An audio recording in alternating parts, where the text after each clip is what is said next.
Hey folks, Deano here again. This time, taking a look at another one of Black Hole Toys Majin Vegeta figures. This is Solemn Valor version A, otherwise known as the blue clean version, or undamaged version. We have already taken a look at version B, which is the battle damaged sort of final battle with Majin Buu look, which I loved that figure. I said in the review I thought that was Black Hole Toys' best release to date, which I mean isn't the highest bar in the world, but it's still high praise considering the issues they've had in the past. But yeah, I do have to stress, I did get this as a sample from Treasure Toys Wholesale Store / El Surprise Toy Wholesale Store. They reached out to me, asked if I wanted to review this version. No strings attached, obviously. I wouldn't accept it if there was anything attached to it. You'll always get an honest review from myself. Don't worry about that. But yeah, massive thank you to them for sending it out to review. Because obviously, I honestly didn't have any intention of getting this version. I was quite content with the battle damage one. I really was. But yeah, now that I've got it in hand, I am very happy that I do. To be completely honest with you. Because it's every bit as good as the other version, but clean.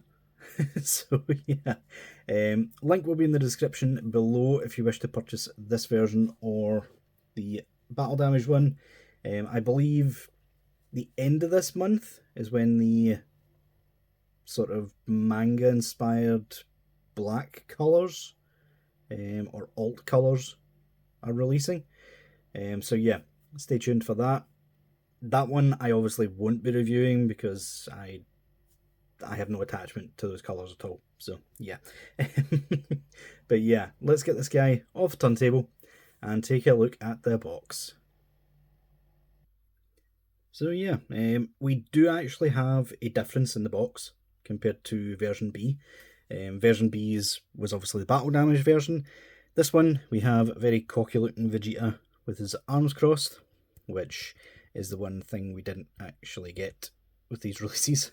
Was a crossed arms effect, which is a bit of a shame, but you do still get quite a bit with it anyway, so it's no big loss. But yeah, really nice. I do like it. We have Solemn Valor version A on the top and the bottom. We have the Black Hole Toys logo as well as the TK Custom logo or TK DIY. For those of you who don't know or haven't watched the version B review, TK Custom or TK DIY are the ones who, at the very least, designed the head sculpts and the faces. Whether they actually had a hand in producing them or not remains to be seen. I don't think we'll ever know one way or the other. I would hazard a guess that they didn't. They just designed it for Black Hole Toys. Because yeah, this one has the same issue as version B, where the M on his forehead is perfectly centered on the face, but something to do with the front bang section that it attaches into makes it go off center, and you do have to fiddle with it to get it centered. You can get it centered, obviously, as I show right here, but yeah, it just takes a little bit of fiddling. But anyway, back to the box. We have on the side Solemn Valor with the Majin symbol there, and on the back we have, I think that is Legends artwork. I think that's the Ultra Majin Vegeta on there. It's either that or it's the sort of a LR Babidi card transformed sort of thing. Looks nice. It's reversed. It should be the opposite way around. But yeah, it does look really nice. Really cool. The strange part about it is that's obviously reversed. So is all the writing. that was the same for version B. Not sure how that happened, to be completely honest with you. I'm not sure why it is the case. Again, kanji on the side. I believe that is Japanese. Kind of looks like Japanese, although some of the writing is quite specific. So it may be Chinese, I'm not sure. But yeah, standard box, looks really nice. I do still have version B's here, which I'll quickly bring out to compare. As you can see, same overall box, but the front is different, and on the back we have the Toyotaro artwork instead. So yeah, very, very cool that all the boxes seem to have different designs on them, differentiating them all. So yeah, let's move on to his accessories. Okay, so pretty much identical set of accessories to version B.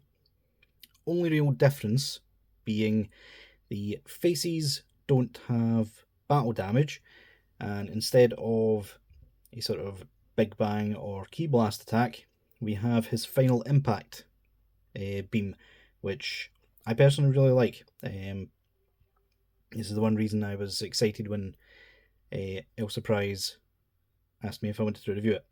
I get hold of this thing. Please don't destroy the display, Dean. There we go.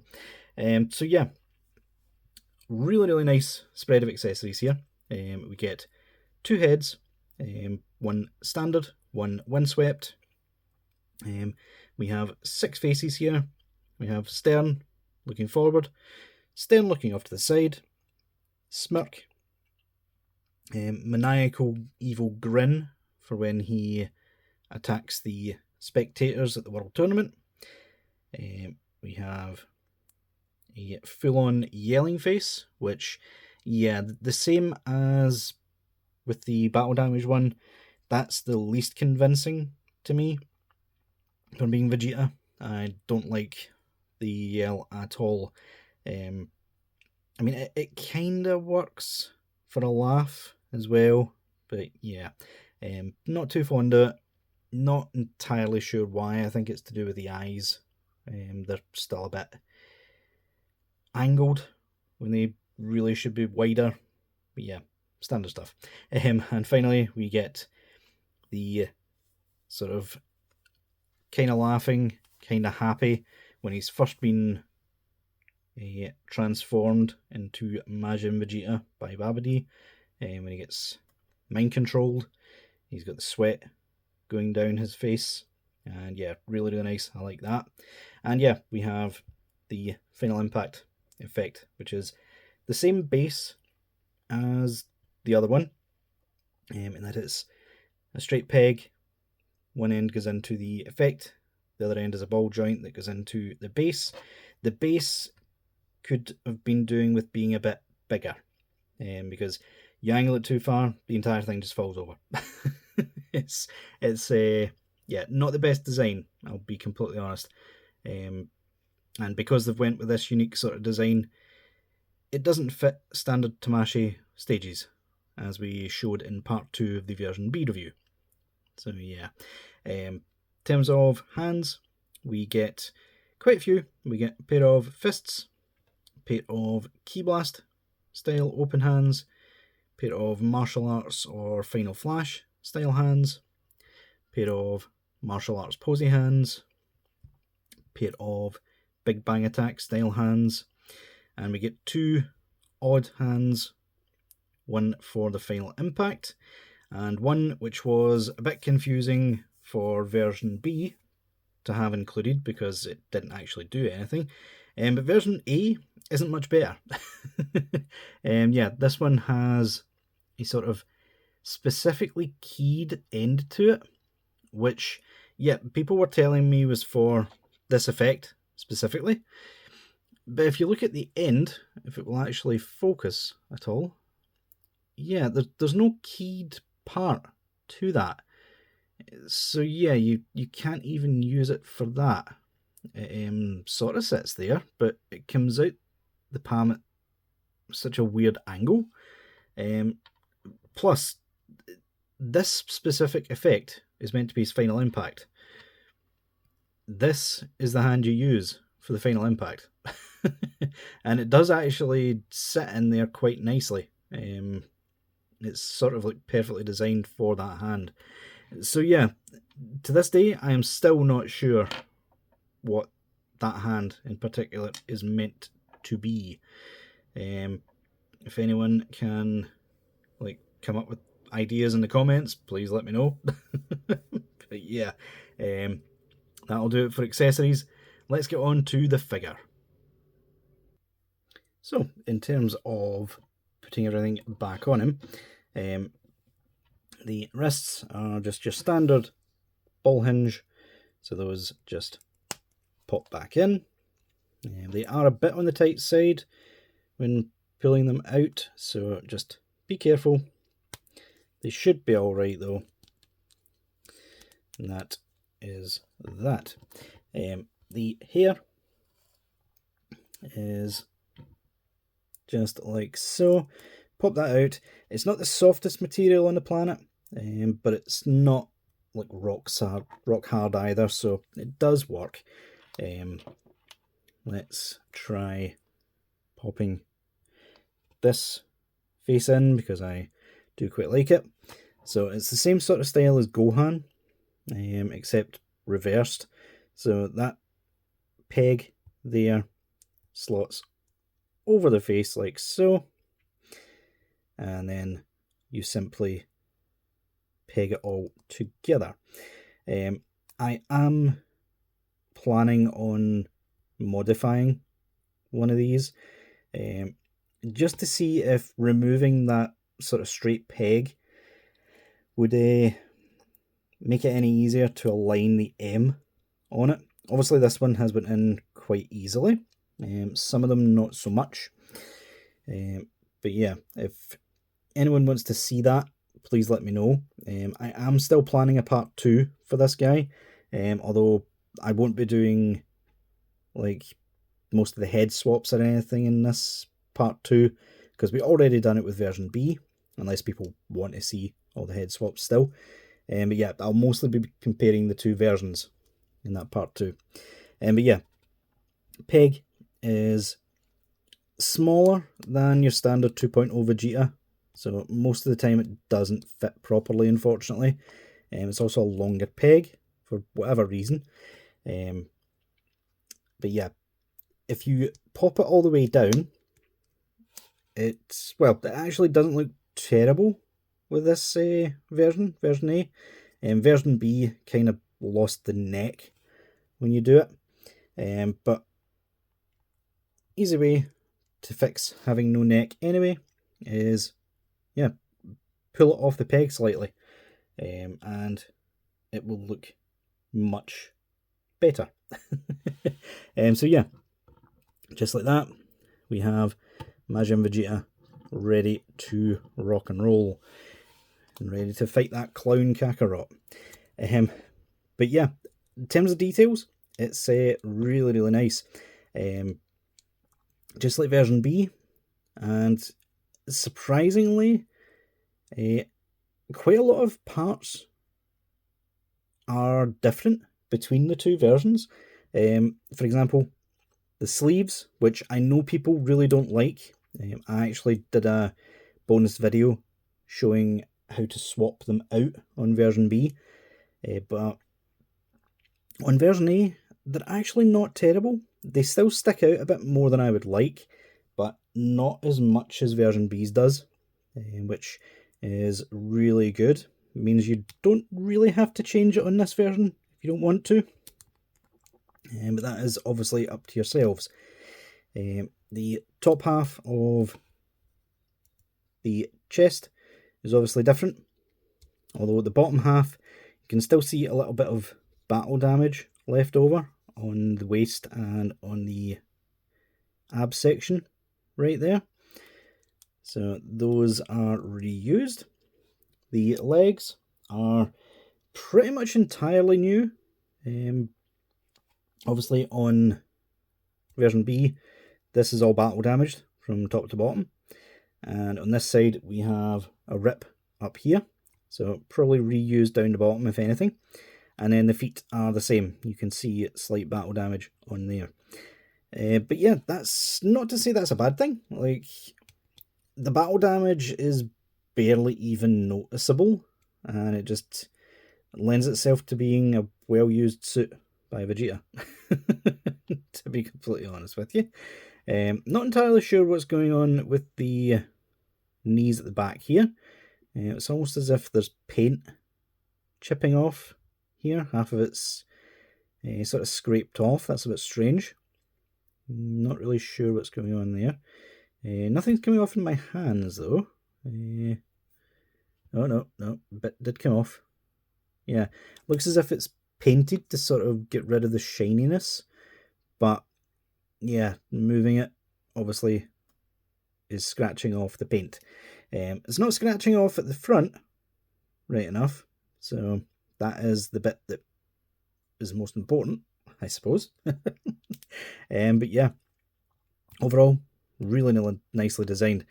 Same issue as with version B as well though, in that the upper chest here is clearly painted skin tone instead of plastic.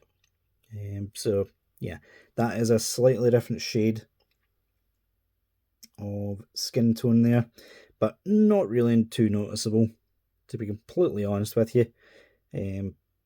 Yeah, I wouldn't even say that's an issue, to be completely honest with you. But yeah, overall, I really like the design. I love it. Let's try swapping heads before we get on to articulation. Show off the windswept here. So pops out in a similar way.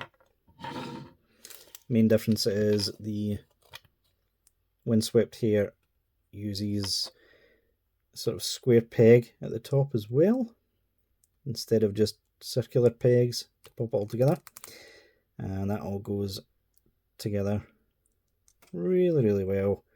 And as you can see, the M is nowhere near as warped on this version. This might be a bit difficult to put on. Just realised. Oh no, there we go. There we go.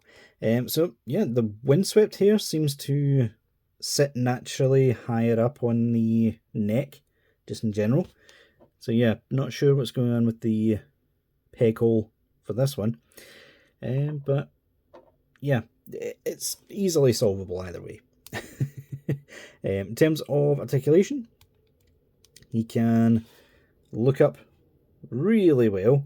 Slight gap if you have him looking straight on, unfortunately. Side to side pivot is completely fine. Swivel. And the lower neck is on a ball peg as well. I should know it's popped off a couple of times between takes. It's not loose by any means, but it does tend to come off if you're not careful when pulling the head off.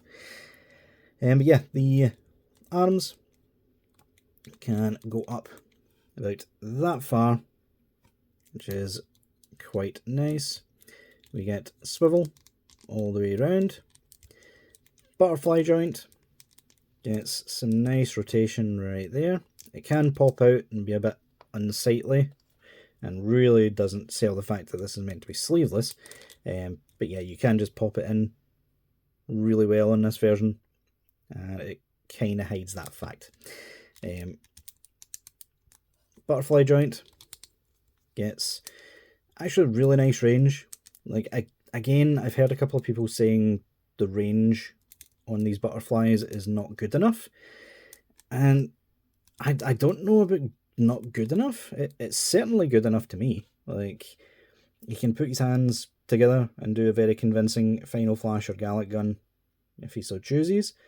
But yeah, I can kind of see where they're coming from. Like, it's not to the level of like Daima Vegeta or anything like that, but then it will take third parties quite a while to get used to that new articulation system that the Dyma figures have introduced.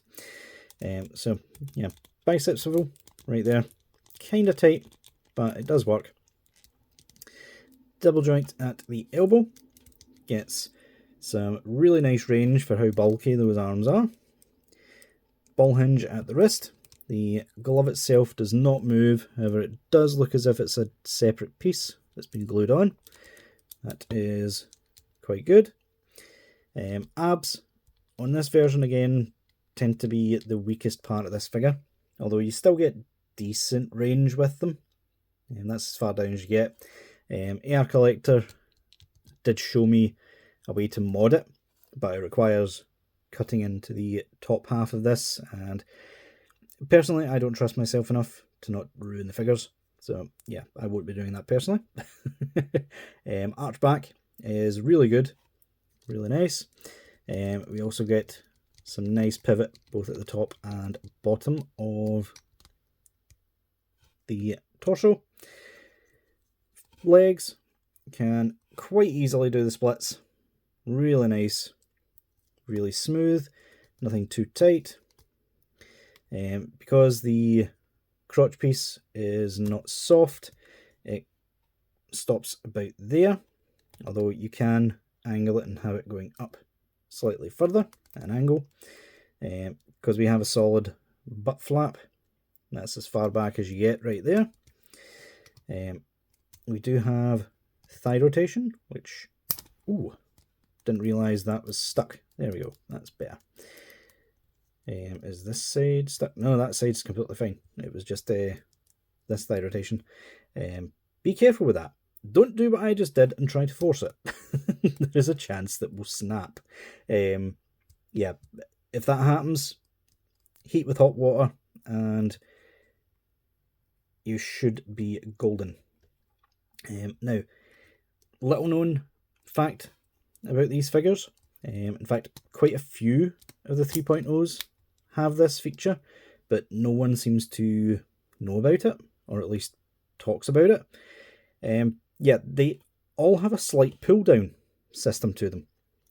So if you check here, you can pull that down, and you can do the same on that side.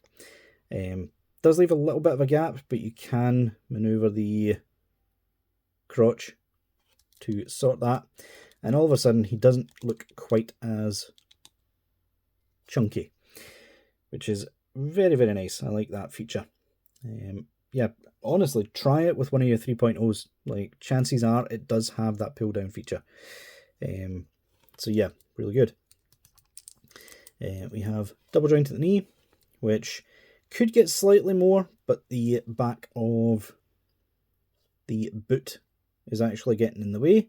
There isn't a hollow section at the back to accommodate that, but it still gets really good range regardless. We do not have boot swivel at the top. We do, however, have the new style of ankle articulation, where it's a ball peg at the top, so you can move it forward and back to get more range. If you push it forward, you can then have the foot angled back really far. And if you push it back the way, you can then have the foot angled forward. Yeah, really like that, and I am so glad that more companies are incorporating that bit of articulation. Helps so much with some poses. Ankle articulation is decent. You could probably get more if you tried pushing that to the side. Yeah, you can. You can get a bit more. And toe articulation is standard stuff. So yeah, overall, guys, like, I like this a lot. I do still personally prefer the battle damage one, mostly because this version, eventually Tamashii will come back to it, and chances are when they come back to Majin Vegeta, it will again be clean and not battle damaged. But yeah, we can indeed hope. Anyway, but yeah, it's still an excellent figure to get. Obviously, personal preference on which version you prefer. I will be keeping the battle damage one as my main display piece. Obviously, I've kept the sleeves that came with it on for part 2's comparison, because wouldn't be fair to show with the updated ones. You can go to that video to see those. I do recommend doing them, especially on this guy though. But yeah, I will be keeping the battle damage one on my main display, and this guy will be going on my overflow shelf to do some nice poses with. Yeah guys, let me know what you guys think down in the comments below. Which version do you prefer, or do you prefer one of the upcoming black suit variants? Let me know that too. Again, link is in the description if you wish to purchase any of them. Leave a like if you enjoyed, and until next time guys, I'll see y'all later.